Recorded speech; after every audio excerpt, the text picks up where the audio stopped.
Hi, I'm Ross Mayfield, an investment strategy analyst at Baird, and we are back for another weekly video with our friends at Strategas. I'm thrilled to be joined today by Jeannette Lowe, a director of policy research at Strategas. And things in Washington just never slow down. So we're always thrilled to have Jeannette back. Thanks for joining us.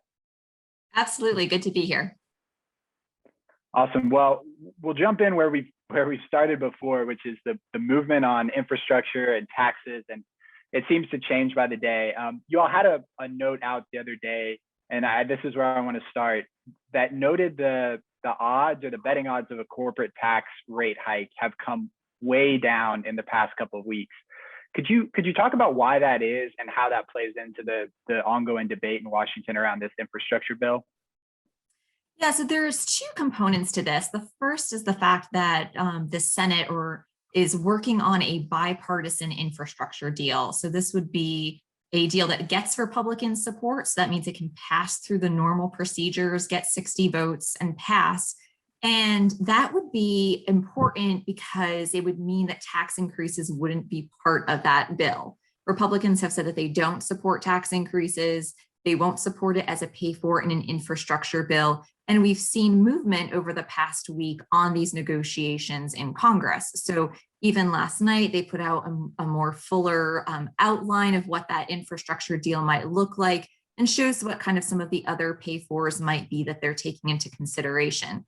And I think that the renewed optimism of whether or not we could see a bipartisan infrastructure deal is one of the reasons you're seeing the odds of a corporate tax rate increase in 2022 come down.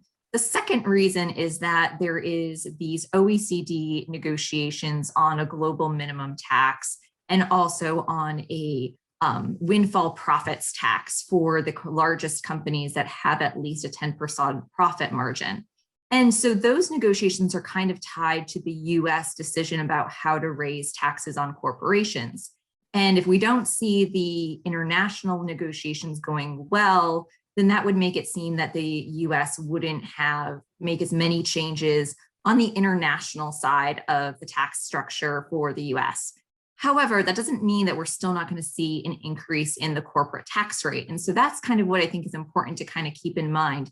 Even if we do get a bipartisan infrastructure deal, and even if the OECD negotiations don't come together and we don't get a global agreement, it doesn't mean that the US tax rate still won't go up to about 25%. And so if we get this bipartisan deal, doesn't mean that the Democrats still won't come back and do a budget reconciliation bill, which they can pass just with their party, a simple majority, and that would probably have that tax increase in it at that time. Yeah, I should have noted it. It came down from like 90%, but it's still a coin flip or a probability. So still likely to be out there. And I think that's a good note on kind of the two separate tracks where if they go reconciliation, the tax increases might come through that.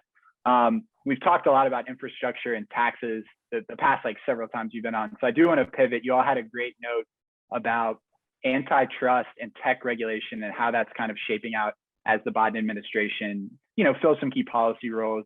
Could you talk through maybe there's a lot there. So what do you think is the most important piece of that legislation, or what do you see as the most likely outcome from all the happenings on that front? Right. So the House introduced these antitrust bills at the end of last week. They are important because of one of the biggest things with tech regulation has always been, do the Democrats and the Republicans agree? And these bills actually do have bipartisan support. So this is definitely a change that we've seen over the past couple of years when we've been talking about tech regulation. However, any tech regulation legislation that needs to pass does need 60 votes unless the Democrats were going to get rid of the filibuster. We don't see that currently as the base case. So that means that this legislation probably would not go into effect before 2023. However, it is a roadmap of basically where Congress wants to go. So it is important to kind of watch the debate. If they do pass the House, that's going to be important to kind of see where is tech regulation coming from. In the meantime, though, what's going to be more important is what does Biden do on the regulatory side? So his administration is going to be really important for this. He just named Alina Khan to be the head of the FTC this week. She's a pretty antitrust, anti-tech, particularly Amazon in particular.